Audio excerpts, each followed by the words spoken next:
Oi! Vamos pegar um pouquinho nos tipos de discursos? Vai bem, tá na sua prova. Bom, vamos dominar. Turma, falar sobre tipo de discurso significa entender que um gênero narrativo que é aquele texto que existe a contação de uma história, se vale muitas vezes de diversos tipos de discurso. O tipo de discurso diz respeito à maneira que o meu narrador tem para poder fazer ali, para nós, na contação da sua história, né? A reprodução das falas dos personagens. Então, quando nós temos um texto narrativo em que o narrador ele é observador, ele pode trazer discurso direto, que é aquele discurso em que o narrador traz a fala fiel, dá o momento do personagem no texto.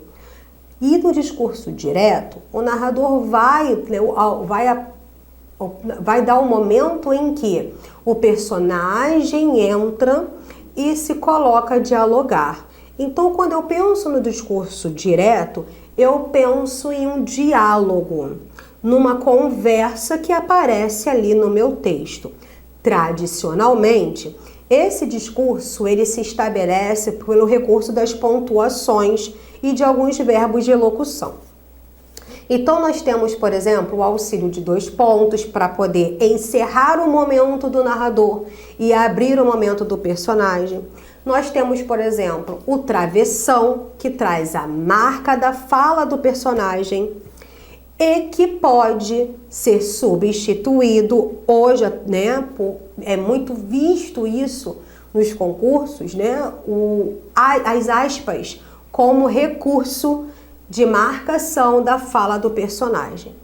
Então, é muito visual, é muito perceptível o discurso direto no texto narrativo, tá? Porque você consegue, pelo auxílio, né, das pontuações, entender o momento que o narrador se retira um pouco para dar a voz ao personagem, de maneira que ele deixe 100% a fala do personagem na história.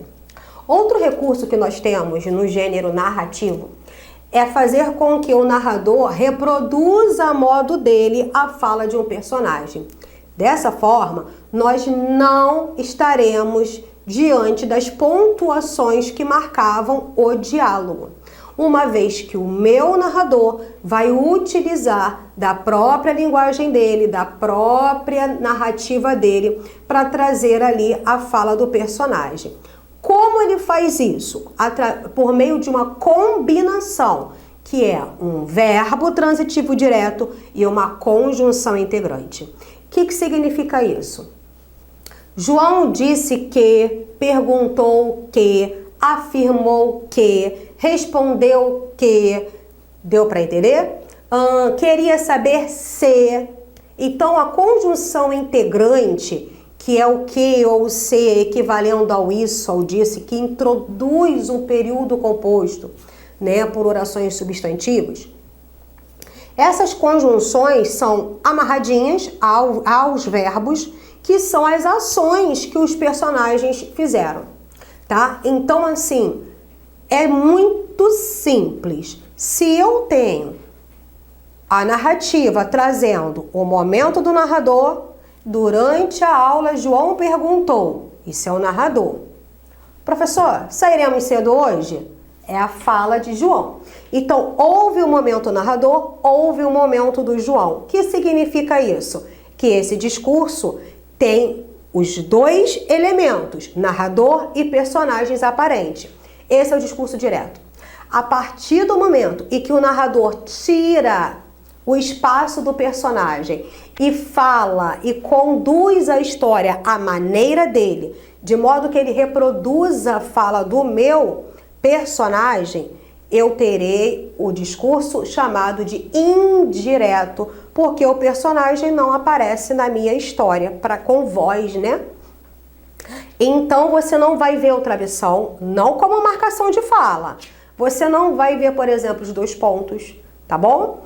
E o que nós temos, professora? A combinação de um verbo de locução, que é a ação do personagem, mais a conjunção, que eu vou te mostrar. Bom, dito isso, ainda existe o discurso indireto livre, muito frequente nos textos literários, textos antigos, né? Em que o autor, ele dava o espaço do personagem, mas de forma sutil, breve e emotiva. Então, o que que acontece? No discurso indireto livre, o narrador, ele está narrando, ele está conduzindo o que o personagem falou, perguntou, mas ele dá espaço para que o personagem apareça de modo súbito e dê ali a opinião dele, sabe? A emoção dele. Né? Então, quando eu digo, né, vou tentar formular algo aqui para vocês. Maria caminhava triste e se perguntava por quê? De tanta ansiedade. Que saco, eu não consigo nem dormir, eu não consigo nem fazer nada. Mesmo assim, Maria sabia que ela tinha que seguir a sua vida e que ele acordaria no dia seguinte e que a ansiedade bateria à sua porta, mas que ela seguiria. Existe um momento aqui que eu mudo o tom da minha voz e trago para você uma fala mais de indignação, de preocupação, de chateação. É o momento que Maria aparece, se pronuncia emotivamente e volta o narrador para trazer a história à maneira dele. Esse discurso é o discurso indireto livre, tá? Então, assim, o personagem, ele não dialoga, ele aparece, ele tem uma voz ali de maneira emotiva e ele sai, o narrador volta a conduzir a história. Então, você também não vai ter as pontuações aí para auxiliar a fazer essa dinâmica, descobrir. Mas você vai perceber que vai existir um ponto de exclamação, que vai haver uma confusão ali, em que você fica, ué, gente, não entendi. É o discurso indireto livre, porque o narrador dá uma licença para o personagem e automaticamente retoma o seu texto de volta.